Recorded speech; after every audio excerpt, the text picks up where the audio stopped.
is up, everybody? Welcome to Pub Sports Radio and welcome to Stat Diggers. We're going to be breaking down UFC Vegas 68, Sergey Spivak going against Derrick Lewis. We have 12 fights to talk about. As always, I am here with Uncle Weezy. Weezy, what is up? Are you looking forward to being back after a week off? Yeah, definitely. I worked hard over this week off. As you guys know, I've been revamping my database. I'm kind of starting from scratch, getting all the statistics that I didn't have, including the distance striking statistics. And some of you guys that are loyal viewers will notice there's a little change in the spreadsheet. And we've got some new stats, some new analytics on there that I think are very important to look at when we break down fights. We're debuting it on a week, of course, when we've got like half of these guys have no UFC stats whatsoever. So we're breaking into it slowly, Brady, but we're going to get people to, kind of familiar with this new template, familiar with the new layout of the stats as we go through a card that's, a little bit lower level than most that we're used to breaking down here on Stat Diggers, but it's a fun card. There's some good young fighters here, some really good prospects, some veterans mixed in there as well. So, and in addition to that, it's an excuse to stay up really late on Saturday and watch some violence. So I am ready for this. Yeah, I'm usually up late anyway, so I'll be up watching the card unless the Ivanov Tybura fight puts me to sleep. But if I can get past that, I'll be able to watch the last two fights. But yeah, I'm looking forward to this card, man. First look, I thought, wow, this card sucks. And in terms of name value, it does kind of suck. But I think these fights are going to be fun. I think there's going to be a lot of finishes. So I'm looking forward to this card quite a bit, actually. Before we get started, guys, I do want to shout out the chat here. We got UFC Shell first one in here. We got Victor in here as well. We got Josh, we got Rob, we got Chris, we got Propaholic, Jeff, we have David, we have Justin, we have Melon in here. Thank you all for hanging out. I know we have a big game going on with the Chiefs and Bengals. So I know a lot of you are watching that. But if you're catching on the replay, shout out to you guys as well. And then shout out to Drink in Hand for becoming a member. If you guys have not already, be sure to become a member here at Pub Sports Radio. And then also be sure to check out pubsportsradio.com. Enter that contest where there is a $100 giveaway to first place each and every week. So be sure to check that out as well. So Weezy, what I thought we could do, instead of breaking down this card, I say we just go the whole show just learning these guys' names. So Jung-yeon Lee. Jung-yeon Lee. Jung-yeon Lee. Try it. Jung-yeon Lee. Jung-yeon Lee. Okay, let's try this one. Jeka Saragih. Jeka Saragih. Let me hear it again. Jeka Saragih. Jeka Saragih. And then my favorite, we'll do one more. My favorite here. Mandy Bum. Mandy Bum. Yeah, that's bum. It's pronounced Mandy bum. Mandy Bum. Mandy Bum. Let's go. Mandy Bum. It's bum. They're getting it wrong. But anyway, thought we would practice those. But Weezy, we have 12 fights to get into. I say we get right into it here. We're going to start with Tatsuro Taira going against Jesus Aguilar. We got Taira, who is 23 years old, 5'7" with a 70-inch reach. Going against Aguilar, who is 26 years old, 5'4" with a 62-inch reach. We see that Taira is 5-0 in his last 5 fights. Made his debut against Carlos Candelario, won that fight by decision, and then also won by submission against CJ Vergara. As far as Aguilar, he did win on the Contender Series by submission, I believe in the second or third round. And then he's making his debut here. So yeah, right off the bat, these odds are pretty wild. We see that Taira is minus 2,000. I see a minus 1,600. I even saw a minus 2,000 today. So they're not giving Aguilar a ton of respect here. And I don't think Aguilar is like some bum. I actually think he's decent, but it's just a tough match. If he's going to be at a massive reach disadvantage, Taira should be the much better striker here. In terms of, this fight getting down to the mat, it's going to be Taira who probably is going to be the one to get the takedowns here. And Taira is going to be the better grappler. But I mean, minus 1,200, what are you really going to do here? So, I mean, right off the bat, it's going to be a pass for me, Weezy, but Taira should get out here and get the win. Yeah, I mean, when I saw the line, I was like, all right, let's watch this Aguilar tape and let's find a reason to bet this guy, I mean, he's all right, he wrestles. His striking isn't good. It's really not UFC level, and it's for two reasons. One, it's not really what he does best. And number two, he's listed at 5'4", but he might even be shorter than that. Only a 62-inch reach. I mean, like, this guy would only have like a 2-inch reach advantage on Corey McKenna, So to be out there against Tyra, who's really big for the division, 5'7", 70-inch reach. You know, he's an 8-inch reach disadvantage here over Tyra. And we even saw Tyra get a knockdown at the UFC level. This guy's striking is starting to really round out, but the grappling, it's the grappling that really, really jumps off the screen when you're watching tape on Tatsuro Taira. His ability to get to his opponent's back really reminds me of Grant Dawson, and that's high praise, because Grant is somebody that I just see out there, not just looking to take you down, but he's trying to take you down with the sole purpose of getting to your back, because he can finish you there, he can land strikes there, and he can stay completely safe there. And Tyra does all those things so very well. And when you watch Aguilar on the regional scene, yeah, the wrestling's okay. You know, he does get his takedowns stuffed a lot. The best fight to watch for Aguilar is the Edgar Chairez fight, because it goes into the 5th round. But this guy Aguilar just loves shooting for his guillotines. He's definitely like a Simon Oliveira type, in that he will try to get that guillotine at any point that he can, and it's probably his best submission. He's had a lot of success with it. He got a guillotine finish over Chairez in the 5th round with like about 30 seconds left in the fight. And he still had the ability to be able to finish that choke after 24 and a half minutes of fighting. And we saw him get that as well on the Contender Series against Arison. So, you know, I mean, I could maybe see a world where Tyra does make a mistake. Maybe he just gets a little bit too overconfident, winds up in that guillotine or in an arm bar or something like that. But Aguilar's probably going to sell out to wrestle, and I think Tyra's fine with that. Tyra should absolutely cruise here. He's the more dangerous grappler. He's the more dangerous submission grappler without question. And he's going to be a lot more dangerous on the feet as well, with that 8-inch reach advantage, a little bit of power that he's shown. And he's still only 23 years old. This guy just had a birthday 2 days ago. Happy birthday, Tatsuro Taira. And looking forward to seeing him go 3-0 in the UFC cage after getting a win over Jesus Aguilar on Saturday. Yeah, I think he gets it done as well, but just no hot take there. The fight goes the distance, plus 140. The fight doesn't go minus 170. Taira inside the distance, currently sitting at minus 135. Yeah, I mean, I think he could potentially finish him, but nothing I'm really running to the window for. I mean, how can you, with him being minus 1,200 on a lot of books? It's, you know, these are the fights that it's just really kind of, unless you can find a reason to play that underdog, it's easy to just stay away. That's what I'm going to be doing here, but I'm really looking forward to seeing Tatsuro in there again. Absolutely, should be a very, very fun fight. Taira, one of the best prospects on a card full of a lot of great prospects. Let's move on to the next fight, which I think is going to be fun as well. We got Jung-yeong Park going against Dennis Tuoluen.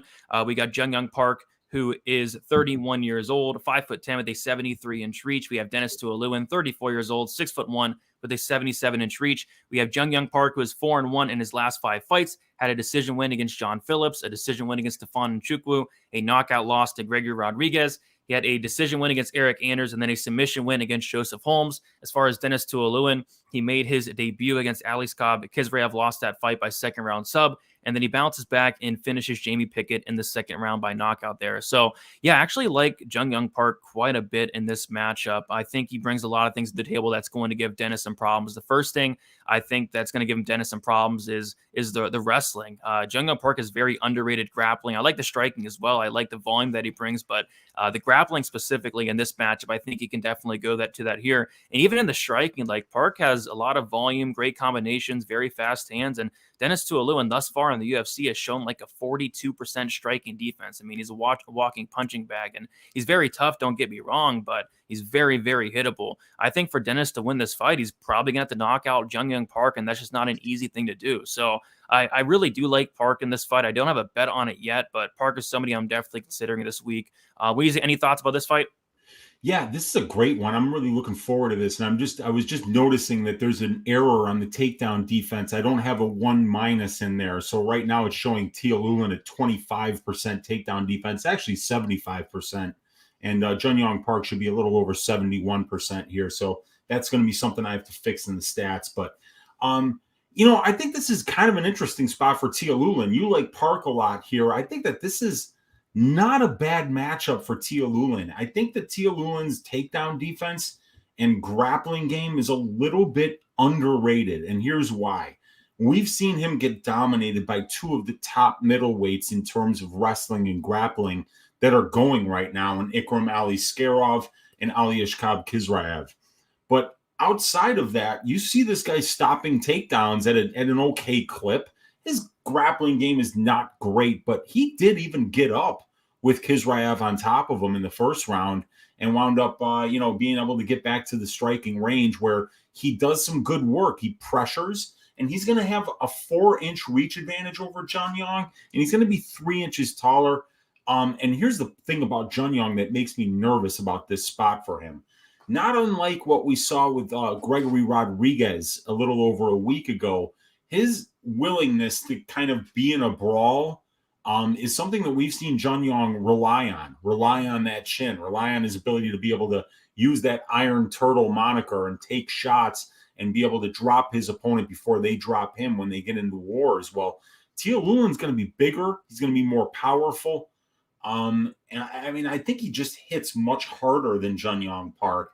And I don't know if Jeong-yeong's going to have a ton of success with the wrestling here, but I can definitely see him having some. I think Jeong-yeong should be the favorite, but I think that this line is a little bit wide. I'm going to keep my eye on this one, but, I think Teal Lulin's all right. He's been around. He's fought some really good competition on the regional scene.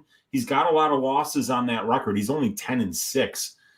But he's fought some good names, and he's seen some next level grappling that I think Jeong-yeong Park's a notch below guys, obviously, like Aliskerov, like Kizraev. So I think that this is going to play out a little bit closer than what the line indicates, and I could see Teal Lulin landing some big shots here, and I could see him, because Dennis is so willing to engage in brawls, and Jeong-yeong is as well. Just remember that Dennis is going to be the bigger, stronger, more natural middleweight here. As we've seen Jeong-yeong, he started his career at 170. He's even got a loss to Shavkat Rakhmonov on the regional scene at 170. So, it's going to be Teal Lulin who's bigger. It's going to be him who's more powerful here. And both of these guys like to engage in a brawl. So maybe I'll look at an under in this fight as well. Yeah, I was maybe thinking about an under as well. It was plus 150 last week, but it just got smashed. It went from plus 150 to now it's only plus 105. So it's a very popular play this week. Yeah, that's like a 10% almost move in implied probability there. So that is, I feel like I've missed that move then. But yeah, I think they're on to something there. I think there's a reason why that line is moving towards the violent side, and that's because these guys are going to scrap. They're going to stand in front of each other and throw bombs.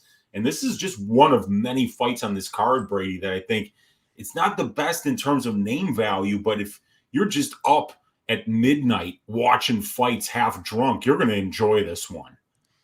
Yeah, it's going to be a fun fight for sure. I'm going to wait and see where the fight does a good decision is at. If I can get it that plus money, I'll take it more than likely. Because if Dennis wins, obviously it's probably going to be by knockout. And if Park wins, I can see a late finish due to Dennis gassing out. So, yeah, I'm with you on the under. But, yeah, I do like Park quite a bit. And I might be touching that money line. We'll see.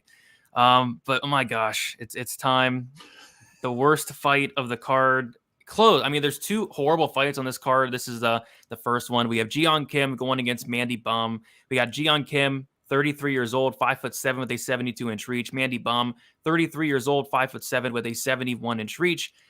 We have a Ji-yeon Kim who is 1-4 in her last 5 fights, a knockout win against Nadia Kassem, a decision loss to Alexa Grasso, a decision loss to Molly McCann, a decision loss to Priscilla Ketchabeating, a decision loss to Jocelyn Edwards. As far as Mandy Bum, she is 0-2 in the UFC, a decision loss to Ariana Lipsky, and a decision loss to Victoria Leonardo. I actually had some hope for Mandy Bum coming into the UFC. Like, you watch her fights outside the UFC, and she looks halfway decent, and then she's gotten to the UFC and just has looked atrocious, like awful.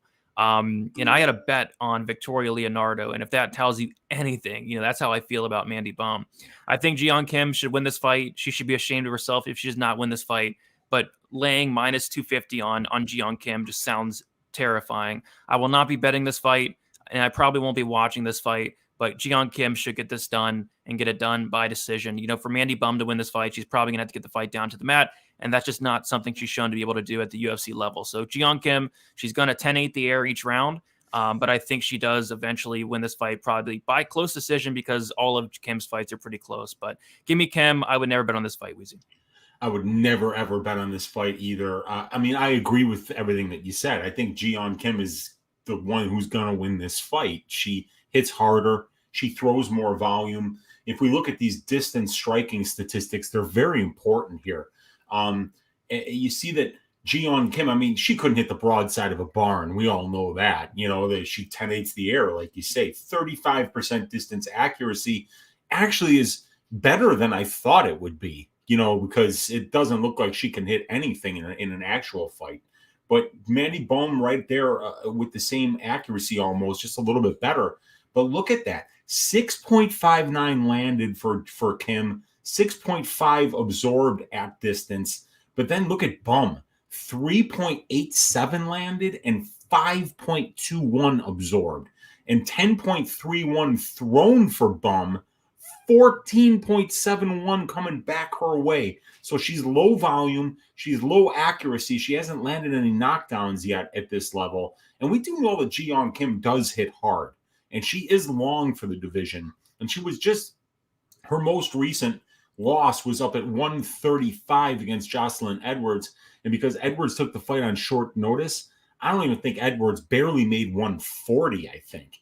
So this was Ji-yeon Kim just taking a fight way up in weight in order to get a show check because whoever it was that was her original opponent had dropped out. So this is so low level, you know. I mean, like I think that these are the kind of fights, Brady, where if you were to bet on it, you know, that you'd take Bum and just hope that, you know, it was a close fight and maybe you got a nod on the scorecards. But man, this is so low level. But yeah, Ji-yeon Kim, even in those distance striking stats, it really does look like she's going to be the one that is able to win the minutes on the feet here by throwing more volume and by landing more strikes, just being busier. So I do see Ji-yeon Kim winning this by decision, but never would I put my money anywhere near this kind of fight, man. Yeah, this is disgusting, Yeah. quite frankly. But yeah, Kim, big favorite, opened up minus 265, currently minus 275. Mandy Bum opened up plus 225, currently plus 235. The over is minus 350. The under is plus 275. Kim by decision is minus 120. Yeah, I'd be shocked if I had a bet on this fight this week, to be honest. I'm staying far, far away. And like I said, I'm probably not even going to watch it. Yeah, dude, you know, and check it out, like 8 losses between these two, and neither one of them has ever been finished. So as much as it might be, you might say like, well, these ladies suck so much that somebody might get finished, and you might want to try that plus 275 for an under 2.5 or a fight doesn't go. But even then, man, and I'll tell you something, I lost 1 unit on Mandy Bum when she had her debut against Ariane Lipski, and I remember watching that fight just being horrified with the fact that I bet on this woman because she was getting the shit kicked out of her by somebody I thought was just below average for UFC talent-wise in Lipski. So that the next time out, when I got plus money on Victoria Leonardo, I was like, one of the easiest bets I ever made. Cash the shit out of that bet, you know, because you know, that was one thing that you don't want to do, Brady, on the long term, is just bet against somebody that because they're bad with another bad fighter. But Mandy Bum was just that bad in the debut that I felt really safe getting like plus 125 on Leonardo or something around there. And it wound up cashing. Yeah, Mandy Bum is not ready. And Ji-yeon Kim is not great either, but she should be the better fighter on Saturday. Yep, she should be. But anything can happen. Anything can happen in a fight like this. All right, let us move on to the first of the road to UFC fights. We have Hyun-sung Park going against Seung-guk Choi. We'll start with Hyun-sung Park, who is 27 years old, 5'7", 66-inch reach. Seung-guk Choi, 26 years old, 5'6" with a 64-inch reach. Hyun-sung Park is 5-0 in his last 5 fights, and Seung-guk Choi as well is 5-0 in his last 5 fights. So this is probably the road to UFC fight I'm least looking forward to. I was pretty impressed with Park, to be honest. You know, he's pretty strong in the clinch. Likes to control his opponents against the cage. I do like that. What I liked most about him was his ground game. Like when he gets to fight on the mat, he's super dangerous. Great ground and pound, great submission game. It's just I don't know if he has the best wrestling to get it there. And on the feet, you know, kind of wild. But on the road to UFC fight, he looked a lot different to me. He looked more composed. He looked much improved. So I'm curious to see if he comes in there with that brawling style like he did outside of the road to UFC, or comes in more composed like he did last fight. Seung-guk Choi, I think he's decent, just a little bit too low volume for my liking. I think this fight should be fun, but like I said, it's probably my least favorite out of these 4 road to UFC fights. Weez, any thoughts on this one? Yeah, I mean, dude, these guys are both young. Park's the finisher, and Choi seems to be the minute winner. You see that Choi's got 6 wins in his career. Only 2 of them are by finish, and they're both by knockout. While Park's got 7 wins, and 3 of those wins are by sub, 3 of those wins are by knockout. So the guy is finishing fights. So I like the fact that he's got a 2-inch reach advantage. I like the fact that he's a little bit taller. They're about a year apart in age. One of them's 26, one of them's 27. So they're both improving. They're both going to be getting better at this point. But I like the length of Park. I like the finishing instincts of Park. And I think that if this thing gets to the ground, he might be a little bit better. But like you said, man, it's hard to know.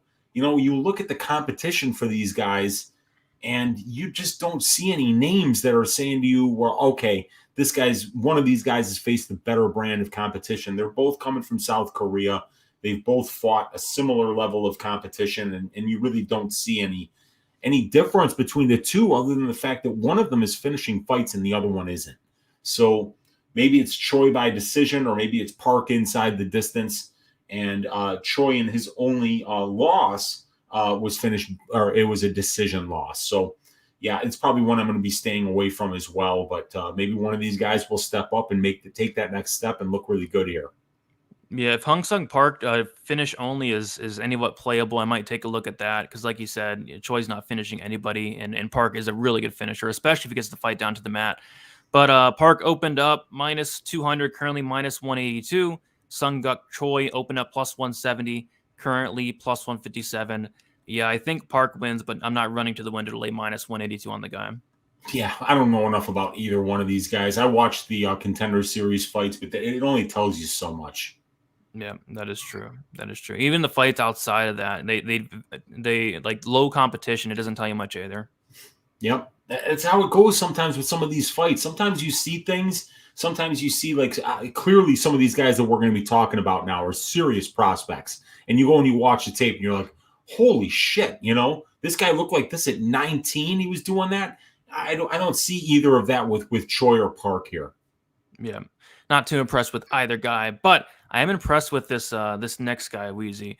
So we have, let me pull up my pronunciation list. We have Rinya Nakamura going against Toshiomi Kazama. We have Nakamura, who is 27 years old, 5'7" with a 68-inch reach. We have Kazama, who is 25 years old, 5'7" with a 69-inch reach. We have Kazama, who is 4-1 in his last 5 fights. And we have Nakamura, who is 5-0 in his last 5 fights. See, this is a guy, Weezy, I'm very, very excited about in Nakamura. This guy's a world champion wrestler, very strong wrestler. His wrestling really impressed me overall. And he's relentless with it. Like, he sticks on you like glue if he needs to. But on top of that, like, the guy has serious power in his hands. Like, this guy's knocking guys out. I saw him land a nasty head kick. I saw him knock somebody out in the first punch he landed in a fight. So not only is this guy a phenomenal wrestler, but on the feet, he's super dangerous as well and can knock you out. This is the widest lined odds in terms of all 4 of the road to UFC fights. And I think it's because it's a terrible stylistic matchup for Kazama, he's looking to get the fight down to the mat early and often. And that's just not going to happen here, I don't think, against Nakamura. So I like Nakamura a lot. And I think Nakamura finishes him early. Kazama's been knocked out before. He got knocked out, I think, 1 or 2 fights ago. And I think the same thing happens here. I like Nakamura quite a bit. He is a big favorite. You don't really want to lay minus 425, 480, on a guy making his debut, a guy we don't know a ton about, but he looks like the real deal to me. What I do like in this fight a lot is going to be the under, and I see it's getting smashed as we speak, but rightfully so. This guy Nakamura is a freaking killer. I think he goes out there and finishes him pretty early here, Weezy. I know you were pretty hyped on this guy as well. Yeah, I watched the tape on him, and a lot of times when I get the opportunity to do it, I'll watch tape before I even look at the line, and then when you look at the line, you see things on tape and you're like, oh, okay, it looks like they got this one wrong. I remember I watched the tape on Nakamura first, and I remember Kazama from Road to UFC. I remember the win over My T. And I was like, oh, he's pretty impressive. He's a very slick submission grappler. But I watched all the tape available on Nakamura, and I'm like, oh, man, this kid is good. You know, like the wrestling's good. The stand-up, there's power there. He looks to be tricky on the feet as well. He looks like he's got the whole package, and he's just a fantastic prospect. But then I saw minus 425. I'm like, okay, yeah, everybody's seeing exactly what I'm seeing here, you know. So I'm with you, dude. This guy Nakamura is definitely, I think he's the name that's people are going to remember from this card. That's what I think. Okay. He looks to be very, very complete at the young age of 27 here. The wrestling is already UFC level, very high level. And he is perfectly willing to keep fights on the feet because he's very, very comfortable there. And that's something that Kazama is absolutely not comfortable on the feet. So, and I didn't see, you know, Kazama, if he's unable to get the fight to the ground, it doesn't really appear that there's a plan B there. So I think that Nakamura is definitely going to open some eyes here on Saturday night. And I'm really looking forward to seeing him step in there. Blonde hair, though. I don't think it's his natural hair color, but I'm willing to give him a pass on that because the mixed martial arts game that this kid has at the young age of 27 is very impressive. Yep, I'm right there with you. Really like this guy. And like I said, I like that under the fight doesn't go. The under is around like minus 175 now. I think I got it at minus 155 last week. And then the fight doesn't go to decision around minus 175, minus 205. I just think it's a rough matchup for Kazama. Like stylistically, he's going to have a lot of trouble for one, taking down Nakamura. I don't think it's going to happen. And then two, like striking with him. It just seems like a nightmare matchup. Agreed, but you know when the fight does get to the ground, Toshi's fun to watch on the ground. This guy's got 2 submissions by hammerlock, where he's basically he'll put your right arm behind your back and he'll control it with his right arm, like from underneath you, and then he's finishing from that position a couple of different times. He's an unorthodox grappler. And it seems like he's the kind of guy where if you get in deep with him down there, you could find yourself in a web. So, you know, Nakamura is going to have to be careful if this thing does go to the ground because Toshi's very comfortable there. But I think Nakamura has all the chops to keep it on the feet where he's going to be the way better striker, the way more dangerous striker. And I think he's going to really open some eyes. Really looking forward to seeing him get in there. Good point there. And that's another reason why I do like the under. Like if this fight does hit the mat, you know, Kazama's a very good grappler, and that's like his go-to submission, that hammerlock, right? He's got a couple people with that. So yeah, it should be a really fun fight. And I think this next fight is going to be very fun as well. So we got Jeong-yeong Lee going against Yi Za. Pull this up here. So we'll start with Jeong-yeong Lee, who is 27 years old, 5'10" with a 73-inch reach. Yi Za, 26 years old, 5'7" with a 72-inch reach. Jeong-yeong Lee is 5-0 in his last 5 fights, and we have Yi Za, who is 4-1 in his last 5 fights. So yeah, I think more violence here. You got Jeong-yeong Lee, like the power in his hands, brings a lot of pressure. When he does land, this guy hurts people really bad. He's reckless a little bit. Striking defense is not great, but he does have a lot of faith in his chin, which is nice. I did see both Road to UFC fights. In the first one, he won like instantly by an arm bar. Somebody took him down. I think it was around like a minute or less. And then his next fight, Road to UFC 6, he went out there and got a first-round knockout. So this guy's super dangerous, Jeong-yeong Lee. I didn't really see much grappling outside of Road to UFC, but it was nice to see that he has some grappling when he was taken down and instantly got that arm bar. And of course, he's always had that power. But yeah, he's dangerous anywhere the fight goes, especially on the feet. I think this guy has fire in his hands. Yi Za, he has 22 fights on his record, but I wasn't able to find a lot of film. Like there's a lot of links to his fights, but it looks like YouTube pulled off like the majority of them. But from what I saw, he's a really strong wrestler, really good grappling. When he gets you down, you're probably staying down. I like what I see from this guy in terms of the grappling, but on the feet, it's going to be a shit show for him.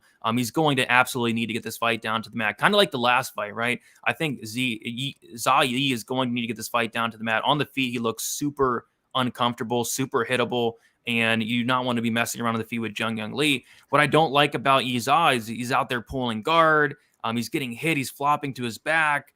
He's a great grappler. He's comfortable off his back, but that kind of stuff doesn't work at the UFC level more often than not. So it's another spot, kind of like last fight, where I think it's a good match for Jeong-yeong Lee, and I think he knocks this guy out. But Yi Za, if he gets the fight down to the mat, gets it where he wants it, he's going to have an opportunity. So Weezy, I think this is another really, really fun fight for the road to UFC. Yeah, I really enjoyed watching the tape on Lee. Unfortunately, there's just, like you said, there's not much tape on Ji, so I don't know what to say there. I wanted to watch the fight versus My T because we'd saw My T in another fight earlier on the road to UFC as well, and he's a very experienced guy with something like 30 or 40. Some of these Chinese dudes, they like fight every damn month. This guy Ji's got a career that's lasted 7 years, and he's already got 20 fights. He's fighting like 3 times a year, and sometimes twice or 3 times in the same night. The guy's definitely very experienced. He's got twice as many fights, and his average fight time is 8.62 minutes, while it's only 5.5 for Jeong-yeong Lee, who's getting a lot of finishes. But like you say, the Lee pressures, and he definitely loves to brawl. So this is going to be a fun fight because I could see that pressure kind of working against Jeong-yeong if he winds up getting brought to the ground by Yi Jia, because Yi Jia's got some really good grappling. 47% of his wins are by submission, almost 30% by knockout. So he's finishing 13 of his 17 wins inside the distance. He's going to be he's going to be the better grappler here as Yi Jia, and he's a lot more experienced. This is a guy who, when he went to the Chinese, what do they call it? The Performance Institute there, where Dean Amasinger is. They got him rated as an A prospect, the second that he walked in there, as somebody that would be literally UFC ready. So he's well-rounded. He looks like he's got the right physique. He looks like he can strike, but he prefers to grapple for sure. And I think it's going to be an interesting matchup because as we saw Jeong-yeong Lee get that nice armbar in the first match, Yi Jia is going to probably be the more comfortable grappler here. So if he gets a little bit too aggressive, you could see this fight getting to the ground one way or another, and Yi Jia maybe surprising him, because I think that he will have the advantage there. And I think Yi Jia's got a better chance to get this fight to the ground than Toshiomi Kazama in the last fight. So I think Yi Jia might be able to surprise some people here, but I think Jeong-yeong Lee's the far more dangerous fighter in this spot. Yeah, Jeong-yeong Lee is super dangerous. I like violence here as well, but this time they're kind of all over it. The over/under set at 1.5. The under 1.5 is plus 100, minus 105. The fight doesn't go to decision is like minus 270, minus 250. So they are definitely on to some violence in this one. So I don't have a bet on it. Other than that, we see that Jeong-yeong Lee is minus 250 and Yi Jia is plus 210. So another pretty big favorite here. Yeah, it's going to be a fun fight for sure. And like I say, that if you want to have some fun, watch that Jeong-yeong Lee tape because it's good. He's in some really fun fights and gets a lot of finishes. Yeah, I enjoyed it myself. All right, we'll move on to the last road to UFC fight. We have Anshul Jubli going against Jeka Saragih. We have Saragih, who is 28 years old, 5'8" with a 69-inch reach. Jubli, 28 years old, 6 foot with a 69-inch reach. Saragih is 5-0 in his last 5 fights. Same thing with Jubli. Jubli is 5-0 in his last 5 fights. So I went and watched a lot of tape on Jubli, and he was doing a lot of wrestling. And he showed really good wrestling, really good top control. He's position over submission. I liked what I saw from the guy, but on the road to UFC fight, he showed no wrestling. He didn't go for any takedowns. Like, what's going on? But man, his striking looked much improved. I think this guy's making serious improvements at Tiger Muay Thai. Like his striking looked like a completely different fighter in that road to UFC fight compared to the fights outside of that. So that was nice to see. So he has that wrestling in his back pocket. He has the cardio for 15 minutes as well, which I do like. He can wrestle for 15 minutes. But like I said, he also has that new and improved striking that I like. Saragih, this guy is super dangerous. He puts everything into everything he throws. I don't think he has the best cardio. I don't think he paces himself well. He's trying to knock you out with every shot, and he does a lot of that. I mean, this guy's a finisher. It's another kind of like the first fight where we have a guy that's a really good finisher in Saragih with a 92% finish rate, which is, I think, the best out of these 8 road to UFC fighters. And then we have Jubli with only a 34% finish rate. So this is another fight where I'm going to look at like the finish only for Saragih because this guy is super dangerous. And also, I don't hate like the under of the fight doesn't go to decision just because Saragih has only been to decision once in 15 fights, a 92% finish rate in his wins. And he's also been finished in 100% of his losses, 2 of those by sub. which Jubli does have a little bit of a submission game. So yeah, this is a fight where it's lined to pick him. I think it's lined to pick him for a reason. You have Saragih, who's the more dangerous fighter, and he has opportunities to potentially knock out Jubli. But we have Jubli, who's a guy that if this fight does get extended, I think it does favor him. Weezy, any thoughts on this matchup? I think it's another fun one. Yeah, it's absolutely going to be a fun one, and I'm showing 100% for some reason, but I do see that one of them was a decision here for Saragih. But Saragih's a finisher, and he's the more experienced guy. This guy's been scheduled, Jeka Saragih, 1, 2, 3, 4, 5, 6 times for 5-round fights, and I mean he's just getting people out of there first round, second round, first round, first round. One of them was in the 4th round to Anga Hans. But then, I mean, every other fight is basically going, finishing inside the distance, except for the Rama Subutri fight in February of 2022. So definitely a finisher, definitely the more experienced guy. And with Jubli, you see somebody who's had a lot of success wrestling on the regional scene. And then, like you say, he showed a little bit more on the striking side in the decision win against Kung Po Kim. But you see him in the Muhammad Dewey fight, getting an arm triangle there in the first round with some really slick grappling, a really nice pass to side control to get an arm triangle choke there. But like you said, some really good wrestling. But how do you know, dude?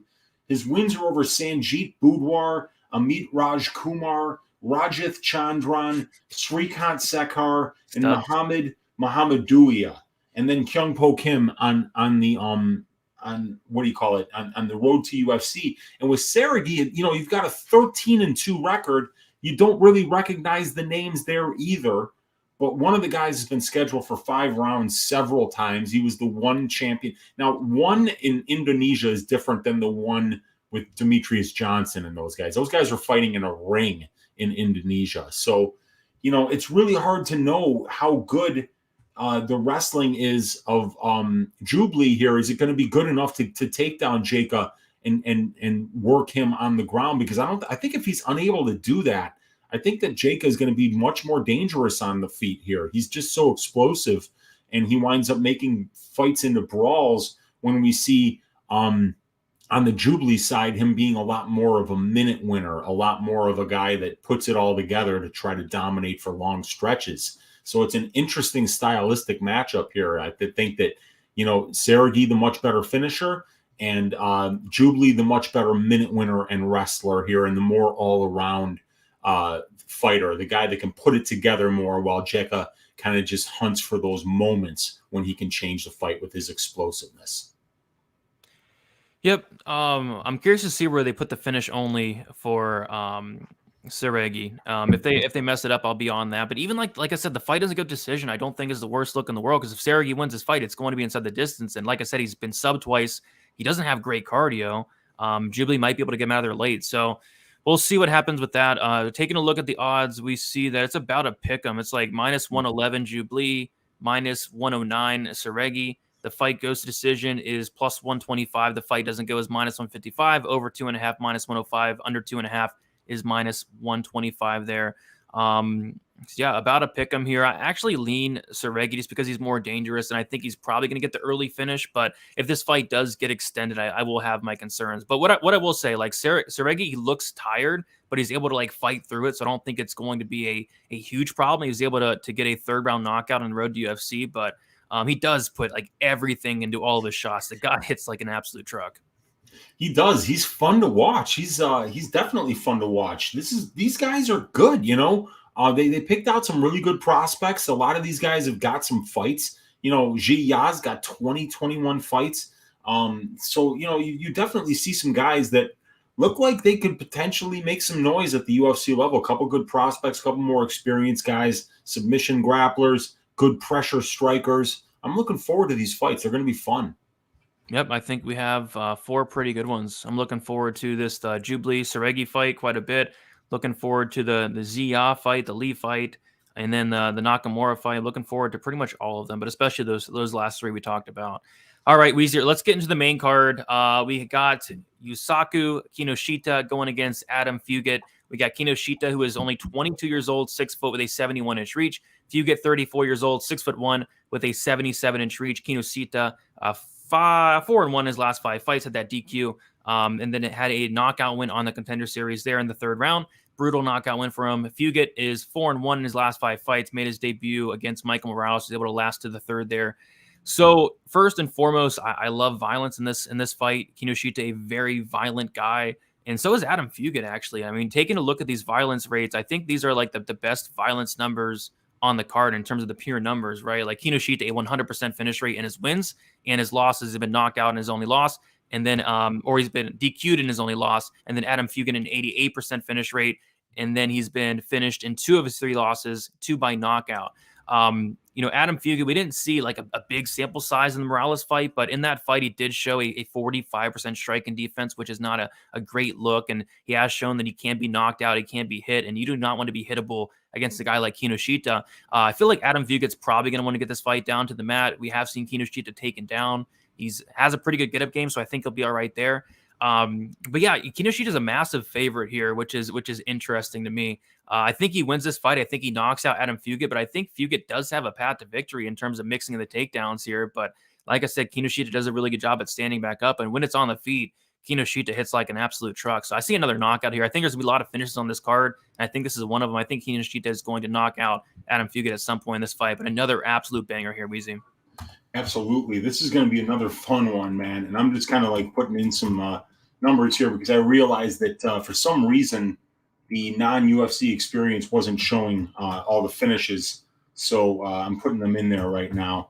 All right. So, yeah, I found the line interesting on this one, Brady. I kind of feel like Fugitt is the guy who's fought the better brand of competition over his career by a mile. You look at the names on this guy's resume, losses to Austin Vanderford, who's a good, regional scene fighter, to Kalen Hill. Both of those guys, Vanderford and Hill, they were both featured on DWCS. A grappling loss to Nick Maximov. Win over Solomon Renfro, who was on the Contender Series. The fight with Michael Morales was a close fight for 2 rounds before Morales caught him in round 3 with a big shot. And, Morales is a hell of a prospect. I think that this is interesting because when you watch that tape on Fugitt, he's got good wrestling. He's got rangy striking. He's a southpaw. And this is going to be a southpaw versus southpaw matchup. So that's going to be interesting too, because that's when really experience plays into things, because the southpaws don't often get a chance to get a lot of looks against other southpaws here. So it's going to be interesting to see how that plays out for somebody like Kinoshita, who's a little bit less experienced with only 6 professional fights. But Fugitt has got good wrestling. He's got decent striking, but he can be finished. He can be touched up. Kalen Hill finished him early with a punch, and we've seen him knocked down before. And Morales obviously finishes him too. So the 2 pro losses are both by finish, but Fugitt's getting some finishes on his own in his own right. Over Renfro, 43 seconds into round 1. He landed like 10 head kicks in those 43 seconds. Devin Brock finishes him by punches, minute 44 into round 2. Reno Remigio finishes him with a rear naked choke, a minute 30 into round 3. Vistante, win by Kimura, 2:23 round 2. Travis LeBrun, rear naked choke. TJ Kohler, punches, round 1. Amin Katjaz, win knockout, 3:57 round 2. He's only got 1 win by decision in his career, so this guy can finish fights as well. I like violence here as well because he can finish Fugitt, and he can also be finished and be knocked out. So this is going to be a good one here because we're going to find out a lot about Kinoshita. This is another guy with a very high ceiling. He's only 22 years and 5 months old, and he's a 6 foot, welterweight. He's huge, and he's got a lot of power. He's well-rounded, and he's a southpaw in his own right. But we've got to see, the names that he's beating. Yuta Nakamura, Kenta Takagi, Ryo Sumimura, Akihiro Murayama, and then Jose Sosa on DWCS. So, we've got a lot to find out here about this guy. But Jose Sosa is a very, very big welterweight as well, which is what Fugitt is. And Fugitt just saw a very big welterweight in his last fight in Michael Morales. And he took that fight on very short notice and had pretty good conditioning going into the third round here. So it's going to be an interesting one. I think that, Fugitt at big time plus money is kind of an interesting way to look at things here, but definitely the more explosive prospect, the prospect with the higher ceiling here, especially as Adam Fugitt's already 34 years old and Kinoshita not even 23 yet. These guys are at much different places in their career here, so I see why the line is where it's at. Yeah, I mean, this line's getting pounded. I mean, Kinoshita, like, last week was like minus 200, and now he's minus 320 with money just pouring in on him. So yeah, Fugitt not getting a ton of respect here. But like you said, Fugitt's very dangerous as well. Not only is he a good grappler, but he has power too. Like, what I like most, and first and foremost, is this under, and this fight doesn't go. I'm kind of shocked to see it only priced at like minus 125 for the under 2.5. The fight doesn't go is like minus 160. Like, these guys are finishers, and these guys can be finished. So especially Fugitt. So I like the fight doesn't go, the unders mostly. I'm not laying minus 320 on Kinoshita. I think this guy is good. He's only 22 with room to improve, but Fugitt's like no bum. He's really dangerous in his own right. Oh, absolutely. Yeah. Fugitt's a good fighter, and like I said, he's been around and he's fought high level regional scene competition, which is more than we can say for Kinoshita at this point. Absolutely. So it's you have to be very careful when you're laying minus 300, on young, unproven fighters making their debut at the UFC level. You look at Fugitt and how he's been tested. He's fought 5 guys in his career that are way better than anybody Kinoshita has fought. So it's going to be interesting to see how this plays out. But this kid Kinoshita, still not even 23 years old. Very, very exciting prospect. Yep, one of the 3 prospects I'm really liking on this card. I like Kinoshita a lot. I like Nakamura a lot, and then and everybody likes Tybura a lot. Those 3 are the ones I'm going to keep my eye out on or for. Japan, stand up. Your martial arts history is unmatched as a country, and you've got some young prospects busting into the UFC here, and they all appear to have some very high ceilings. Yep, another young prospect I'm looking forward to, Weezy, is Blagoy Ivanov. Young and prospect are 2 words I have not heard to describe Blagoy Ivanov in a very long. I don't think anybody described Blagoy as young when he was 7. He was like buying beer for his buddies, like at the age of 7. He already had stubble and was shaving. Yes, I agree. I agree with that. But Weezy, let's keep moving on. And another banger, like this fight is going to be just madness. Doo-ho Choi going against Kyle Nelson. We have Doo-ho Choi, 31 years old, 5'10", 70-inch reach. Kyle Nelson, 31 years old, 5'11", 71-inch reach. Doo-ho Choi is 2-3 in his last 5 fights. A knockout winner against Sam Sicilia, which was like 7 years ago, a long time ago. A knockout win against Thiago Tavares, which was like 6.5 years ago. A decision loss to Cub Swanson, a knockout loss to Jeremy Stevens, and then a knockout loss to Charles Jourdain. As far as Kyle Nelson, 1-4 in his last 5 fights, had a knockout loss to Diego Ferreira on a short notice there, a submission loss to Matt Sales, a knockout win against Marco Polo Reyes, a knockout loss against Billy Quarantillo, and then a decision loss to Jai Herbert. So what sticks off the page to me right away, Weezy, is the fact that we have not seen Doo-ho Choi in a very concerning amount of time. The last time we saw Doo-ho Choi in a fight was literally 3 years ago. And that's kind of scary. I mean, especially when we're talking about laying like minus 200 on this guy. I get that Kyle Nelson kind of sucks, but Doo-ho Choi's not fought in literally 3 years. On top of that, the last time he won a fight was 6 years and 6 months ago since he last won a fight. So laying minus 200 on this guy just does not seem like the best idea. And I went back and watched the tape on him, and he's one of the most exciting fighters I've seen in the UFC. He's always getting into these wars. He's always getting into these brawls. He has a ton of power. It may not look like it, but he has a ton of power. He has the death touch, but he's getting hit. He's hittable. He's getting knocked out himself. And, Kyle Nelson, one thing he does have is a lot of power. And I think these guys are going to stand and bang until one man falls. So what I like first and foremost is violence here. I can't lay minus 200 on a guy that has not won a fight in 6.5 years and has not fought in 3, and a guy that is down to stand and bang and get into these wars, get into these brawls. So I like the violence here, and I like it quite a bit. I think Kyle Nelson has a lot of power in his hands. Doo-ho Choi obviously has a ton of power. Both guys can be finished. And then Kyle Nelson also has a suspect gas tank as well. If Kyle Nelson tries to go out here and wrestle Doo-ho Choi, which I think he might, he's only going to gas out and get finished in the second or third. So what I'm liking quite a bit is just going to be the fight doesn't go to decision. And it's not like a crazy price. I think I saw it at like -175, -170, which is, very interesting for these two who are absolute finishers, especially Doo-ho Choi with an 86% finish rate. And these guys have been finished a combined, I think, 5 out of 9 losses, something like that. So I like violence here. I think this is going to be a war for as long as it lasts. But, the fact that Choi has not fought in so long, that's scaring me away from him. Weezy, what are your thoughts on this banger here? Yeah, I mean, these guys have 7 combined losses at the UFC level, and 5 of them are inside the distance. So, yeah, I mean, I think stylistically, this is one you definitely want to be looking at violence here. But the problem is all the missing information, right, Brady? The guy hasn't won a fight in 6 years. He hasn't fought in over 3 years. And I know with some of these South Korean guys, the reason is that they do their mandatory military service, which takes like 3 years. It happened to the Korean Zombie. He was away for a while. There's one other Korean guy that I can think of recently that had to go away for military service and then came back and looked pretty good because they get to train MMA while they're in the military.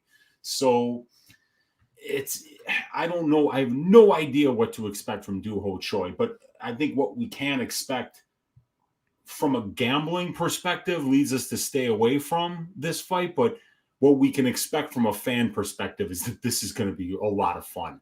Doo-ho Choi hasn't been in any boring fights yet at the UFC level. And Kyle Nelson's fights are finishing regularly. 100% finish rate in his only win at the UFC level, but also, almost a 70% finish rate as a pro. So the guy is getting the job done inside the distance, as is Choi, who's finishing at almost an 86% rate as a pro. So these guys finish, they get finished. They're definitely down to swing and bang. Neither one of them gets a lot of takedowns here. Choi's got 1 takedown in 6 UFC fights. Nelson's attempted 20 takedowns in 5 fights, but he's only gotten 2 of them. And, he's gotten 20% control time for, but he's given up 34%. And Doo-ho Choi has spent a lot of time at range. He's spending 79.33% of his UFC cage time at distance, where he's going to be throwing bombs. But his opponents throw a lot more volume than he does. You see, Choi at distance is attempting about 11 significant strike attempts per minute, but his opponents are attempting 15. And Doo-ho Choi's getting outlanded by a lot, but so is Kyle Nelson. Kyle Nelson gets outthrown by about 3.4 significant strike attempts at distance, and he's getting outlanded by about 2.5. So both of these guys get hit a lot. Both of these guys have sub 60% distance defense, and for Nelson, it's 52%. So I'm with you, man. I think, outside, you look at that Nelson-Herbert fight, which went the distance. That was a fight that I had a big bet on that one to finish inside the distance. That definitely got hurt there. But that was one of those bets that, like, hey, it happens every once in a while, but the rationale was there. Both of these guys were finishers. And I think it's the same thing here as we see Choi's 4 of his last 5 fights have finished inside the distance. Nelson, 4 of his last 5 fights have finished inside the distance. So I'm going to be looking at violence here as well. But as far as picking a side, I don't really feel the need to do so because Doo-ho Choi has been away long enough for me to be confident in saying I really don't know who wins this fight. Yeah, I mean, it's hard to be confident in Doo-ho Choi, and I know people think Nelson sucks. I mean, maybe he does suck a little bit, right? But even then, like, he's been off for so long to where I have no interest at all in laying -190 on the guy. But yeah, Doo-ho Choi is like -194, -182. I see -190. Kyle Nelson like +157. I'm staying away from the money line, but like I said, the fight doesn't go to decision. I'm gonna see where that's at now. Last time I checked, it was like -185 or something. Only -170, -188, -175. So yeah, not completely crazy priced for a fight like this. I would have thought it'd been much wider, but yeah, I'll be looking at violence. I'm already on violence. I think I have the under 2.5 at -150, but I will probably be adding on to the fight doesn't go as well if I can get it at that -170. So more violence here, and then we get to this fight, Weezy. I mean, this is the worst fight on the card. I think I'm looking forward more towards the Kim Bum fight than this fight. I mean, this fight's gonna be awful. You got Tybura, Ivanov. We got Tybura, 37 years old, 6'3", 78-inch reach. Ivanov, 36 years old, 5'11", 73-inch reach. Tybura, he has 4-1 in his last 5 fights. Decision win against Rothwell, knockout win against Hardy and Harris, decision loss to Volkov, and then a decision win against Alexander Romanov. As far as Ivanov, 3-1 or 3-2 in his last 5 fights, a decision win against Rothwell, Tuivasa, a decision loss to Louis Sakai, and a decision win against Marcos Rogério de Lima. One bet I am circling this week, Weezy, is going to be the finish only for Blagoy Ivanov, just due to the fact that you're not finishing this guy. Do you know the exact story about how he got stabbed like 100 times? You know the story? Well, it's a story that you hear a lot in Bulgaria, and that's dudes getting almost murdered outside of bars, you know? But in Blagoy's case, like, he got jumped by multiple individuals and was stabbed by multiple individuals. One of the stab wounds actually pierced this guy's heart. So when they got him to the hospital, they weren't even sure that they could save the man's life. But, I mean, obviously the doctors were telling him, dude, you're never going to fight again. And, of course, Blagoy was like, this is just flesh wound. I'll be back 6 months. And, I mean, I think it took a little bit longer than that. But Blagoy came back and is just as durable as ever. So, I mean, it's one of those things. You see this guy Ivanov, and you're like, Christ, this guy's a professional fighter. You know, I mean, he looks like he should be like packing sausages at some kind of a, you know, Kafka-esque, you know, butcher shop in Transylvania or something, you know. But he's out here fighting. He's a Sambo champion, and Tybura is a guy that, you know, is happy to kind of stand at range and do his thing. So this is a wild fight, man. I mean, it's almost like the matchmaker said, let's see if we can find the most boring fighters potentially, the guys that have the potential to really put people to sleep in the heavyweight division, and have them fight each other on what is probably the lowest level card that we're going to see all year. And boy, does it get any worse than Tybura Ivanov. I mean, they're both great fighters. We're not saying that these guys aren't great fighters, aren't top 15 heavyweights at the UFC level, but to put them in the same cage with each other, man, dude, it's going to be bad. It's going to be boring. This fight's going to decision. Yes, it is. And it's heavily favored to do as well. Like, when's the last time you saw a heavyweight fight where the fight goes to decision was like minus 200? The over 1.5 is minus 400 on 5 times right now. You never see that, ever. I mean, you don't see that in flyweight fights. It's crazy, you know? And I mean, like, Ivanov is just, the guy is hilariously durable. I mean, he really is the Homer Simpson of the heavyweight class, because, I mean, you cannot knock this guy out. I mean, look at who he's been in there with. Tai Tuivasa, Derrick Lewis. Neither one of those guys had him anywhere close to being in trouble. He was in there with Junior Dos Santos.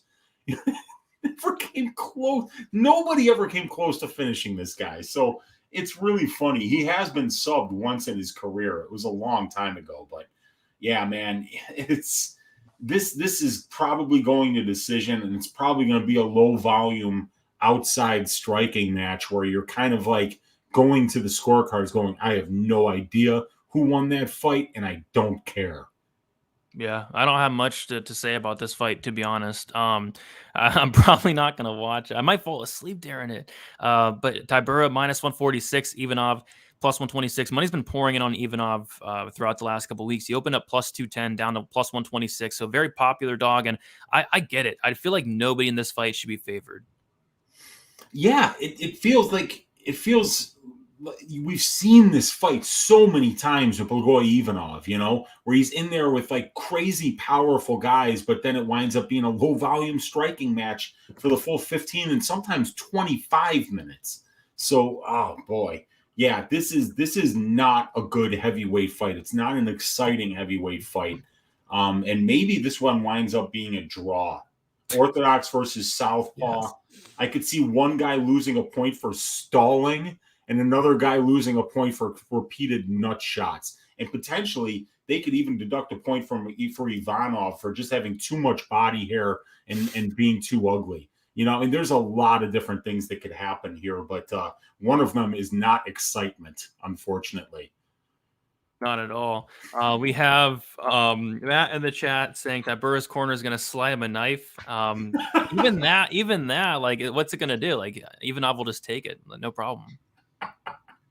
Yeah, he's like, you think I haven't been stabbed before?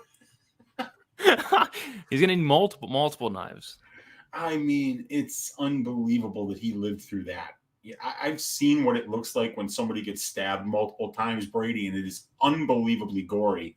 And I can't imagine how the hell not only this guy lived through what he lived through, but the fact that he's back here fighting at the highest level ever. It's really a testament to one of the toughest guys walking the face of the planet right now, Blagoy Ivanov. Yeah, for sure. I never realized how handsome Ivanov was, by the way. Look at that. Yeah. He's He is. He's a handsome gentleman there, that's for sure. Look at that. Yee. And look at that. You could see the damn stab wound. There's a hole in the man's chest. Oh, my goodness. That's something else.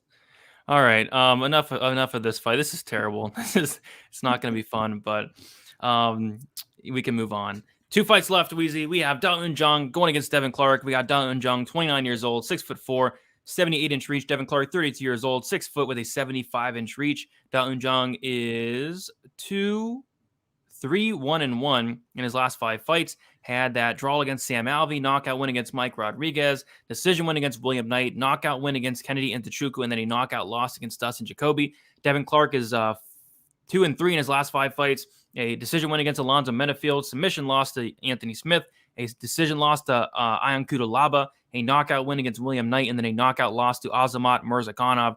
And this is another matchup where I really like the favorite here in Da Un-jung. I guess there are some question marks. Like on paper, Da Un-jung's takedown defense is 88%, but really nobody's really tried to take him down. But the guy's huge. He's going to have a big size advantage here. He's physically strong as well. And I think if he can stop the takedowns at Devin Clark, it's going to be a nightmare for Clark. And I think it's going to look a lot like Clark's last fight with Murzakanov, which in that fight he attempted 0 takedowns, which was just baffling to me. Like he was just getting his ass kicked and not doing anything about it, not making any adjustments at all, just getting completely destroyed on the feet by Azamat. And I think it's going to look a lot like that if Devin Clark is not able to implement that wrestling. So Da Un-jung, a pretty decent sized favorite with money pouring in on him, and I kind of get why. I like Da Un-jung to probably finish Clark. I know Clark's tough. He's durable, but at the end of the day, he's been knocked out a lot. I think 3 times. He's been submitted 3 times as well. He's been finished a lot in his career. So yeah, I like Da Un-jung here quite a bit. I don't know if I'm going to get to the window at this price tag, but maybe I like a finish only prop or like a Da Un-jung inside the distance prop, something like that. Weezy, how do you feel about this co-main event? Yeah, I agree with you because Clark tends to find himself in these killer be killed wars. Now he's really not a killer on his own end, but he looks to finish guys, but he winds up getting finished in almost every loss. And the only one he made it to decision on was the Kudalaba fight. And I mean, like, he was spitting out his teeth between rounds. And I think that if his dad had any concern for his health, because I think he asked his dad, he's like, hey, like, this guy knocked my teeth off. I don't know if I should go back out there. You think I should go back out there? And his dad goes, I don't know. Should you? Like that's your father, I mean, like, you're losing that fight. I mean, Devin winds up he's a warrior, dude. He's going out there to get into a fight. And when you do that against somebody like Jung, I see somebody getting finished here. But Clark can absolutely wrestle. And we're going to see Jung's wrestling get tested by, you look at these names, Jacoby and Nzechukwu, Knight, Alvey, and Rodriguez. Only one of those guys wrestles, and that's Knight. But Knight got taken down 8 times in that fight because Jung was throwing around like a sack of potatoes with the same throw over and over and over again, and William was never able to make the adjustment. So I could see Devin Clark having some success here and, maybe getting this fight to the ground and just making this an absolute grindy war here. But if we look at distance here, Devin Clark looks to be doing like the better work at distance. He lands more strikes than he absorbs. He throws more volume than his opponents do, while Da Un-jung is actually getting outlanded at distance while he throws more significant strike attempts. Devin's been a little bit better at distance defensively and offensively in terms of accuracy. And when we look at the strength of schedule stats, Devin Clark has fought the better brand of competition overall. And when we look at the wins, they're very similar. So, I guess it just depends how much success Devin can have with the wrestling. And sometimes the fact that your opponent is going to wrestle will open up some striking attempts for you too here. So I'm interested to see how this one plays out, man, because like I say, Devin tends to be there. He drags people into wars. And I think Jung is going to be the far more powerful striker. And I think that he's, really dangerous in the grappling exchanges as well. But is he ready for a 3-round war with Devin Clark? I mean, we saw Jung, get taken to war for 3 rounds by Sam Alvey not that long ago. And the win against Kennedy was one of the weirdest wins I've seen in recent memory. That was the absolute opposite of how I saw that fight taking place. But that's a really good win. But outside of that, I don't know what to think of Jung here. So I think Devin Clark could potentially be live at a big plus money number here, but I don't know if I'm going to get to the window. Yeah, I don't think I am either. I like Jung a lot, but the line's getting smashed. He was like minus 200, like a little bit before the show. Now he's minus 233. I see a minus 250 now, minus 230. So I don't think I'm touching that. But what I will be looking at is maybe the finish only for Jung or the inside the distance. The fight doesn't go to decisions like minus 175. I don't love that either. So yeah, nothing really sticking out at this moment unless props drop tomorrow. Then maybe something will come out that I like. But yeah, I like Jung here and Jung probably by finish. Yeah, it's a good co-main event because Clark tends to find himself in these wars one way or another. So I think it's going to be a really fun fight. But yeah, it's a little bit of a wide line for me. But I mean, I get why it's there. Jung is definitely the better prospect. He's younger. He's taller by 4 inches. He's got a 3-inch reach advantage, and he's got almost as many fights as a professional in comparison to Devin Clark. So it's going to be a good one. Yes, it will, and as will this main event, Weezy, as long as it happens this time. Hopefully Lewis does not pull out after the fights lock, and just a big mess there, especially the week after they took away the late swap on DraftKings. So hopefully Lewis shows up for this one. But when you're fighting a vampire, it's kind of scary to show up there. But yeah, Lewis, 37 years old, 6'3", 79-inch reach. Sergey Spivak, 28 years old, 6'3", 78-inch reach. We have Derrick Lewis, who is 2-3 in his last 5 fights.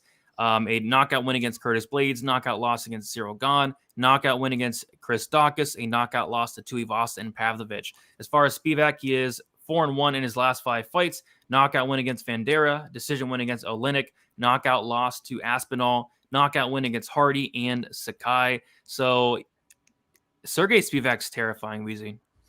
Not only his skill set, he's a very good wrestler, very good grappler, but he's a terrifying looking individual. Can you think of someone in the UFC that is more terrifying looking than one Sergey Spivak?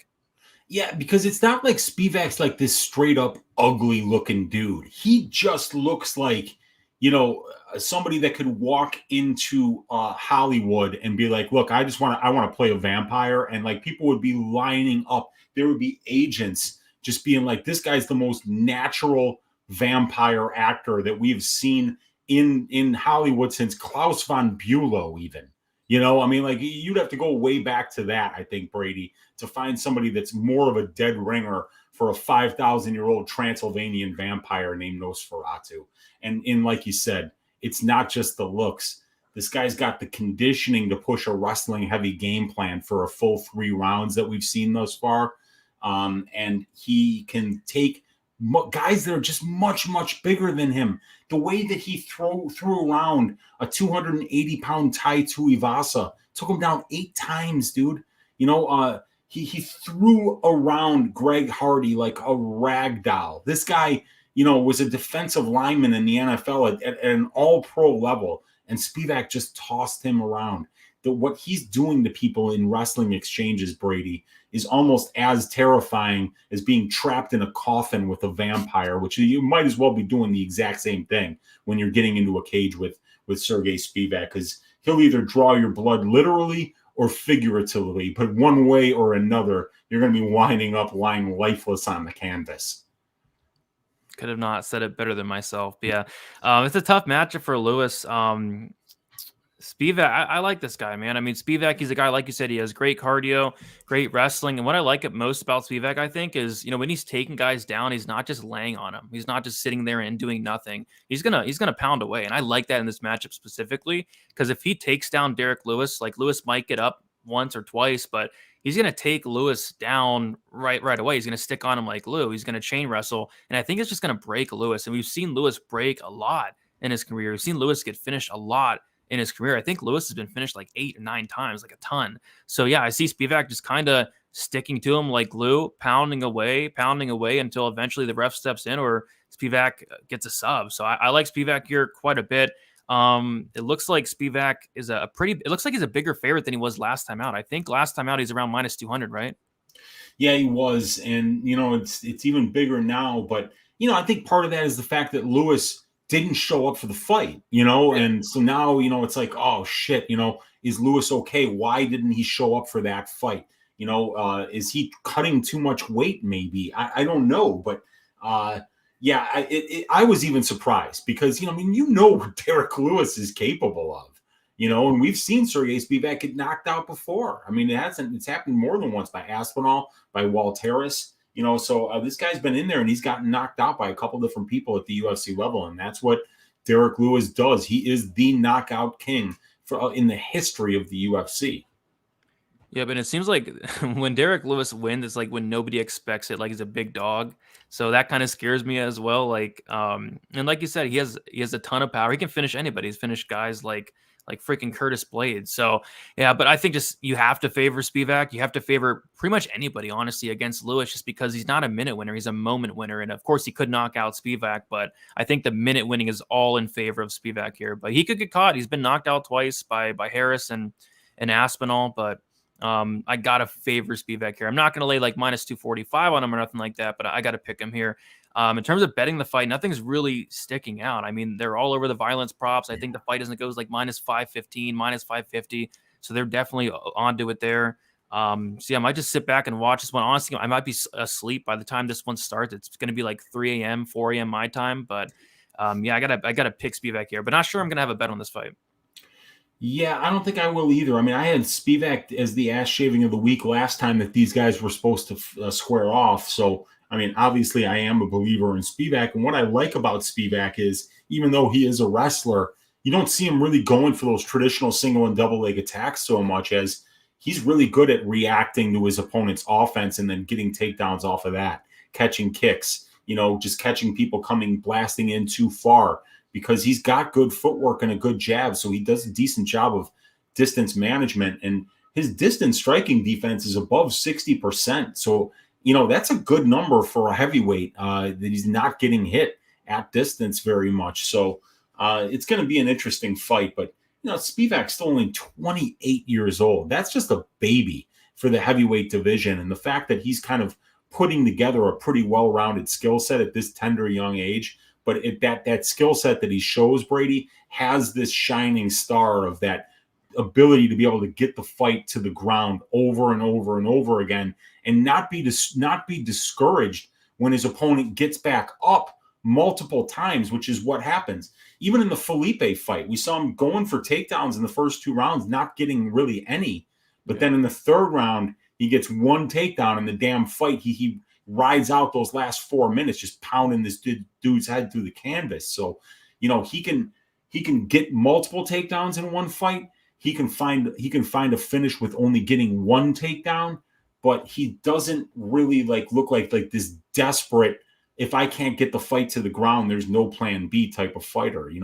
He won the striking exchanges with Carlos Felipe as well. So, yeah, great prospect here in Spivak.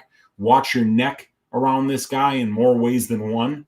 And I think that Sergey Spivak's going to get the job done here on Saturday night, early Sunday morning. Yeah, Lewis better come in with like a necklace made of garlic, and then I think he'll be all right potentially. But if not, I think he's in trouble. I don't think he's going to be allowed to do that, though. They don't let you do that, man. They don't let you do that anymore. But he better wear it to the weigh-ins. That's Yeah. what I would do, because they will let you wear garlic at the weigh-ins. Okay. Yeah. So, but in the cage, you can't do that. Can't do it. Not anymore, at least. But we see we did it. 12 fights. This is our shortest show ever. I mean, there wasn't a ton to talk about. Just a lot of new guys.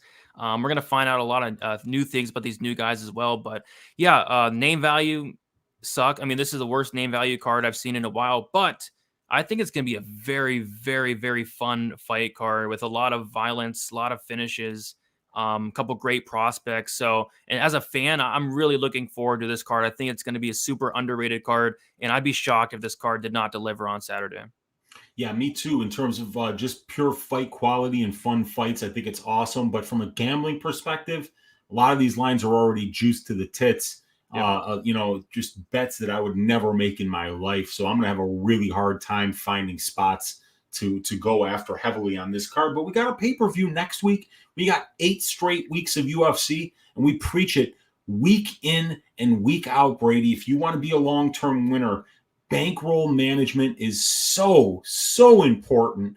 And that's why you don't want to find yourself neck deep in the pool on cards like this. Because, there's a lot of missing information on a lot of these fighters. And so we don't want to be overly confident in our reads on a card like this. So I should cash out of my 3-unit bet on Mandy Bum.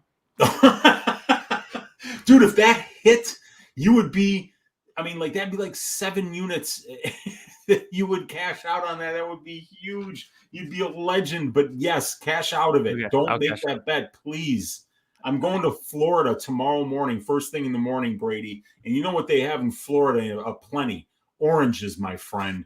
So don't be betting 3 units on Mandy Baum or even on that fight at all. Let's just enjoy these fights.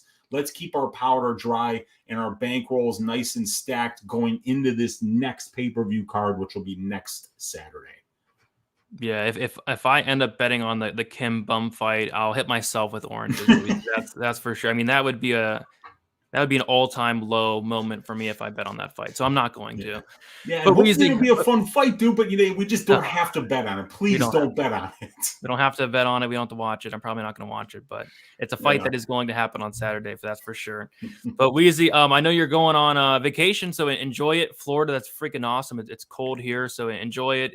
Get some golfing in. Let the people know where they can find you, and if you have any content throughout the week, you're still doing just a tip, right? Tuesday. Yeah, I think I'm going to run through it pretty quickly, but give you guys just the tip, just so that I'm consistent. But I'll be doing it from vacation with much less technology than I have in my home office here. So we'll probably do that. But other than that, I've been working on this new database, Brady. You see the evidence of it here in front of your eyes. All these great new statistics we'll be adding to this and kind of refining it so that it's easier to look at going forward. But I'm very excited about having even better stats to break down these fights, finding even more ways to stack cash tickets like flapjacks betting on the UFC. So looking forward to getting that work done, recharging my batteries this week on vacation, and coming back really strong for UFC 284 next week. Yeah, for sure. Are you going to be in the pool during the live stream on Tuesday? Probably not in the pool because I'll need the microphone there, and you don't want to have electronic things in a pool. It's actually a very there's a very fine line between daredevil and dumbass, Brady, and that would be really treading dangerously far into the dumbass territory if I were to try to do it from the pool. But it would be a baller move nonetheless. That would be a baller move. But yeah, guys, if you guys could leave a like, subscribe to Pub Sports Radio, become a member as well here at Pub Sports Radio. And like I said earlier, check out pubsportsradio.com where you can check out the contests weekly, $100 the first each week. So get in on that, free money there. And other than that, you can follow me on Twitter, DFS_numbers, Instagram, DFS by the numbers. I did post my prediction video earlier today. That's out right now. And other than that, just stay tuned. We have the DFS show Wednesday. We have we might do probability either later in the week or maybe just skip this week, but tune in for that. That would be on the MMA Engine if it happens at all. But yeah, guys, thanks for watching. Like, subscribe, all the good stuff, and best of luck for UFC Vegas 68. See you guys later.